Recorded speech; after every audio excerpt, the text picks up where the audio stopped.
Hello दोस्तों, welcome back to my channel positive wife with Shweta. तो क्या हाल चाल है भाई आप लोगों के? पॉजिटिव फील कर रहे हैं या नहीं कर रहे हैं? या फिर से इसने मेरा कहा नहीं माना, इसने तो मुझे कल ये बोला था, आज मेरा काम नहीं किया, इसने मुझे ऐसा कैसे बोल दिया, यही सब बातों में आपका पूरा का पूरा दिन जा रहा है। ऐसा तो नहीं हो रहा है ना? मेरे वीडियोज़ देखने का कुछ तो फ़र्क पड़ना चाहिए ना दोस्तों। तो आज का जो हमारा टॉपिक है वो बहुत ही इमोशनल होने वाला है, क्योंकि वो मदर से रिलेटेड है, माँ से रिलेटेड है। तो माँ से जो चीज़ जुड़ जाती है वो तो इमोशनल हो ही जाती है। तो मेरा आज का जो टॉपिक है दोस्तों वो है role of a mother in a child's life. एक माँ का अपने बच्चे के जीवन में क्या अहम रोल होता है, उसी के बारे में आज आपको बताने वाली हूँ। तो दोस्तों, जो माँ होती है ना, कहा जाता है कि माँ का दर्द कोई नहीं समझ सकता, क्योंकि जो बच्चा होता है वो माँ के शरीर से ही आता है।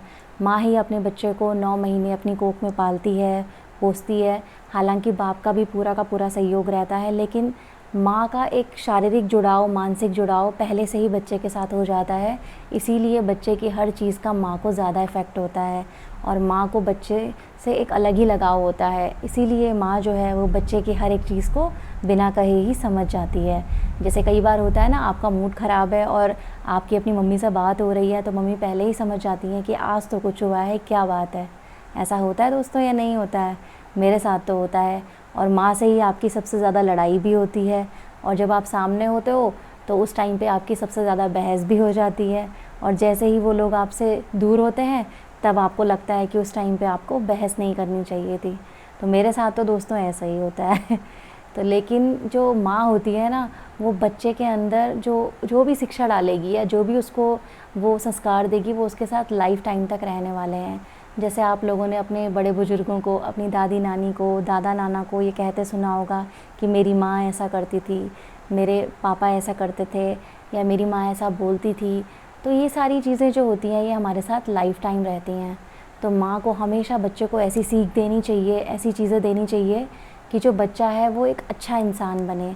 और अच्छा इंसान बनने से मतलब मेरा ये नहीं है कि वो सबकी बातें सुनता रहे, वो जहाँ पे गलत है वहाँ पे अपने लिए आवाज़ भी उठाए, लेकिन एक अच्छा इंसान बने। उसके जीवन में एक सारे संस्कारों का मिश्रण हो, है ना। जैसे आप लोग रेस्टोरेंट में जाते हैं, वहाँ पे थाली ऑर्डर करते हैं, तो उसमें क्या क्या होता है?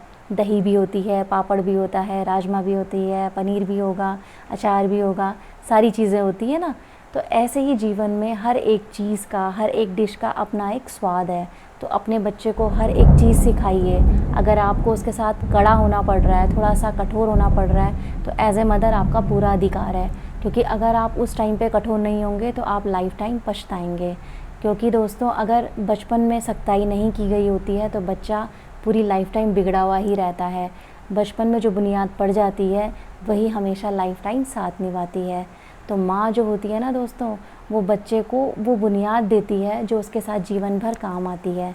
अब मैं दोस्तों आपको एक छोटी सी कहानी सुनाने वाली हूँ, जो कहानी मुझे बहुत ही अच्छी लगी और मैंने कहीं पर ये पढ़ी या देखी थी, अभी मुझे याद नहीं है, लेकिन मुझे बहुत ही अच्छी लगी। एक बार एक आदमी कहता है कि क्या तुमने कागज़ में आग देखी है? तो सुनने में तो थोड़ा सा अजीब लगता है कि कागज़ में आग, ये कैसी बात है। लेकिन दोस्तों, हर चीज़ में आग होती है।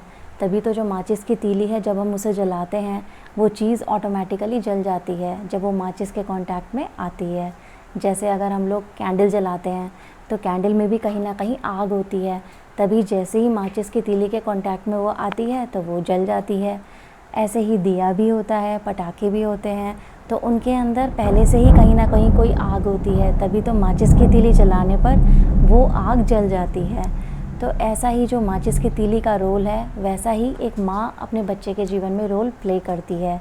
हर बच्चे की अपनी एक इंडिविजुअलिटी होती है, उसके अंदर एक उसका एक हुनर होता है, क्वालिटी होती है। माँ उस हुनर को बाहर निकालती है और उसको एक आग देती है, वही आग उसके जीवन को चलाती है। एक बार क्या होता है, एक माँ होती है, वो बच्चे के साथ स्कूल जाती है। तो स्कूल में एक जो प्रिंसिपल सर होते हैं वो माँ को एक बहुत बड़ा लेटर थमा देते हैं। तो उस लेटर को लेकर के माँ अपने बच्चे के साथ घर आ जाती है। बच्चा कहता है, बड़ी उत्सुकता से पूछता है कि माँ, ये लेटर में क्या लिखा है, आपने मुझे बताया नहीं। माँ कहती है, बेटा कुछ नहीं है, बस प्रिंसिपल सर ने तुम्हारी बहुत सारी तारीफ़ करी है। तो बच्चा भी बड़ा खुश हो जाता है और वो चला जाता है खेलने। उसके बाद वो माँ उस बच्चे को घर पर ही सारी शिक्षा देती है, उसका लालन पालन सब कुछ करती है, उसको घर पर ही पढ़ाती है। और जब बहुत सालों बाद बच्चे को ये खबर मिलती है कि उसकी माँ अब इस दुनिया में नहीं रही, तो वो अपनी माँ से मिलने अपने पुराने घर आता है। और वहाँ पर माँ के पुराने कमरे में, पुरानी अलमारी के अंदर एक दराज में वो लेटर उसको मिलता है। जब वो उस लेटर को पढ़ता है तो उस लेटर में लिखा होता है कि आपका जो बच्चा है वो हमारे विद्यालय के लायक नहीं है और उसके अंदर कुछ मानसिक रूप से कमियां हैं और हमारे विद्यालय के जो शिक्षक हैं वो उस बच्चे को पढ़ाने में असमर्थ हैं। तो आप इस बच्चे को अपने घर पर ही या किसी दूसरे विद्यालय में लेके जाइए और वहीं पर इसको शिक्षा विक्षा दीजिए। तो जब वो बच्चा उस लेटर को पढ़ता है तो उसकी आँख से आंसू बह निकलते हैं। और ये तो एक बहुत ही स्वाभाविक सी बात है क्योंकि उसमें लिखी ही ऐसी बातें थी। तो वही बच्चा, अब आप लोगों को बहुत ही सरप्राइज़ होगा कि वो बच्चा कौन था।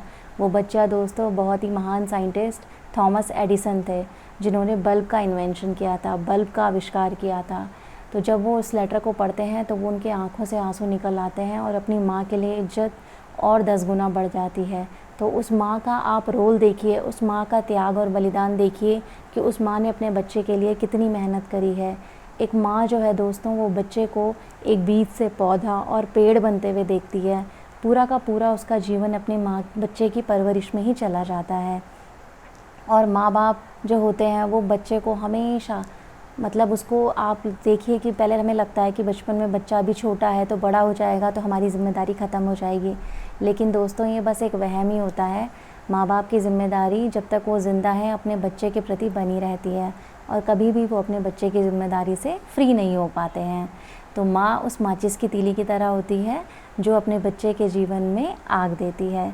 तो अब आप ये चूज़ करिए कि आपको कैसी माँ बनना है। अपने बच्चे को आपको हताश करना है, निराश करना है, या अपने बच्चे को मेंटल सपोर्ट देना है और वो जब अपने जीवन में बहुत सारी सक्सेस अचीव करेगा तब आपको प्राउड फील होगा या नहीं होगा। अपने बच्चे को आप अपब्रिंगिंग दीजिए। मैं ये नहीं कह रही हूँ कि आप बस प्यार प्यार से उसको संभालिए। कई बार आपको सख्त होना पड़ेगा, कई बार आपको गुस्सा भी करना पड़ेगा, कई बार आपको सब लोगों के अगेंस्ट भी जाना पड़ेगा। क्योंकि जैसे कोई भी बात होती है ना दोस्तों, तो हर कोई इंसान लास्ट में यही बोलता है, इसकी माँ ने उसे ये नहीं सिखाया, इसकी माँ ने इसको ये नहीं बताया। तो पापा का नाम या बाप का जो किरदार होता है वो भी माँ के बाद आता है।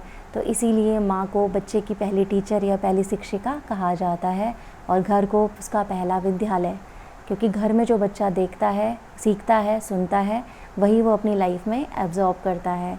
बच्चा जो इस टाइम पे होता है ना दोस्तों, वो एक स्पॉन्ज की तरह होता है। आप जो भी चीज़ें उसे डालेंगे, जो भी सी चीज़ें उसे देंगे, तो वो उन सारी चीज़ों को एब्जॉर्ब करेगा। तो हमेशा ये कोशिश कीजिए कि अपने बच्चे के सामने आप अच्छे से बिहेव करें। कभी आप परेशान भी हैं तो अपने बच्चे को एक्सप्रेस ना होने दें जब तक कि वो समझदार नहीं हो जाता है। और जब आपका बच्चा समझदार हो जाएगा तब वो आपका दोस्त बन जाता है। तो एक एज गैप होता है, हर रिलेशन की एक डेकोरम होती है, एक मर्यादा होती है। वो मर्यादा आपको निभानी पड़ती है। नहीं तो दोस्तों क्या होता है, आजकल सब लोग कहते हैं ना कि माँ बाप को बच्चे का फ्रेंड होना चाहिए, फ्रेंड होना चाहिए। लेकिन दोस्तों माँ बाप ही होते हैं और फ्रेंड ही होता है। चाहे आप बच्चे का कितना भी अच्छा दोस्त बन जाएं, लेकिन रहेंगे तो माँ बाप ही ना। तो बच्चे का अपना फ्रेंड सर्कल होना बहुत ज़रूरी है और माँ बाप को माँ बाप की तरह रहना बहुत ज़रूरी है। हालांकि आप अपने बच्चे के साथ थोड़ा सा फ्रेंडशिप क्रिएट कर सकते हैं, लेकिन मेरे नज़रिए में बच्चे के लिए उसकी लाइफ में जो दोस्त की वैल्यू है वो माँ बाप की वैल्यू नहीं हो सकती, और जो माँ बाप की वैल्यू है वो दोस्त नहीं ले सकता। तो हर इंसान की अपनी एक वैल्यू होती है। आप अपने बच्चे के साथ एक ऐसा रिलेशनशिप बनाइए कि वो अपनी बातें आपसे शेयर कर सके। और अगर आपको अपने बच्चे को कुछ बात समझानी भी है तो उसके सामने वो चीज़ करके दिखाइए। अब आप जैसे सपोज़ एग्ज़ाम्पल के लिए, अगर आप चाहते हैं कि आपका बच्चा खाते हुए टीवी ना देखे, तो आप भी उस टाइम पे फ़ोन ना देखें या टीवी ना देखें। आपका बच्चा आपको देख के ही सीखता है। आपके बच्चे के रोल मॉडल कोई बहुत बड़े लीडर या बहुत बड़े एक्टर एक्ट्रेस नहीं होते हैं। वो घर से ही चीज़ें सीखता है। जैसा वो घर में देखता है, जैसा वो घर में ऑब्ज़र्व करता है, वही चीज़ें वो लाइफ टाइम के लिए एक्सेप्ट करता है और अपनी लाइफ में फॉलो करता है। तो अपने बच्चे के सामने ऐसे एग्ज़ाम्पल सेट करिए कि वो अपनी लाइफ में कभी भी फ़ेल ना हो। फ़ेल होने का मतलब एग्ज़ाम में फ़ेल होना नहीं, लाइफ के हर क्षेत्र में। लाइफ को अगर कोई भी सिचुएशन आती है प्रैक्टिकली, तो वो उसको डील कर सके। क्योंकि दोस्तों आपको मैथ्स के कितने भी फॉर्मूले आते हों, लेकिन जब आप व्यवहारिक ज़िंदगी में अपनी लाइफ की रियलिटी में जाते हैं, एक प्रैक्टिकल लाइफ में एज ए सिटीज़न जब आप एंट्री करते हैं, तब आपके फॉर्मूले, आपकी इक्वेशन या आपकी मार्कशीट काम नहीं आती है। किसी भी इंसान की जो डिग्री है वो धरी की धरी रह जाती है अगर उसको व्यवहारिक ज्ञान जो होता है उसका वो शून्य होता है। तो आपका व्यवहारिक ज्ञान ही आपकी असली शिक्षा है। आपकी डिग्रियाँ आपके मार्क्स बता सकती हैं, लेकिन जो आपका व्यवहारिक ज्ञान है वो आपका कैरेक्टर बता सकता है। तो व्यवहारिक ज्ञान की तरफ भी ध्यान दें। और इसका मतलब ये भी नहीं है कि आप अपने बच्चों को बिल्कुल फ्रीडम दे दें कि नहीं कोई बात नहीं, लेकिन उसको मोटिवेट कीजिए अपना 100% देने का। अगर उसका एग्ज़ाम है तो वो अपना पूरा एफ़र्ट दे। हाँ, उस एफ़र्ट के बाद अगर उसके कुछ मार्क्स कम आते हैं तो कोई बात नहीं, आप उसको बताइए कि कोई बात नहीं, नेक्स्ट टाइम तुम और अच्छे से इम्प्रूव करना और तुम ज़्यादा मेहनत करना। और अगर आपको कोई चीज़ वो पूछता है तो उसका अगर आंसर आपको नहीं पता है तो उस टाइम ना दे करके आप बाद में उसका आंसर कर दीजिए, लेकिन बच्चे को उस टाइम पे मत डांटिए और बच्चे की बात को ध्यान से सुनिए।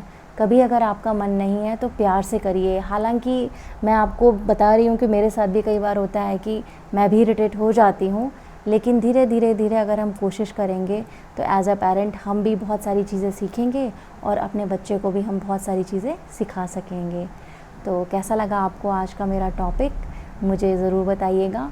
अपना बहुत सारा ध्यान रखिए, अपने बच्चे को भी बहुत सारा ध्यान दीजिए, अपनी सराउंडिंग में पॉजिटिविटी फैलाते रहिए और लाइफ को सेलिब्रेट करते रहिए, because life is a celebration. And please like, share and subscribe my channel, and thank you for watching and listening me. Thank you so much.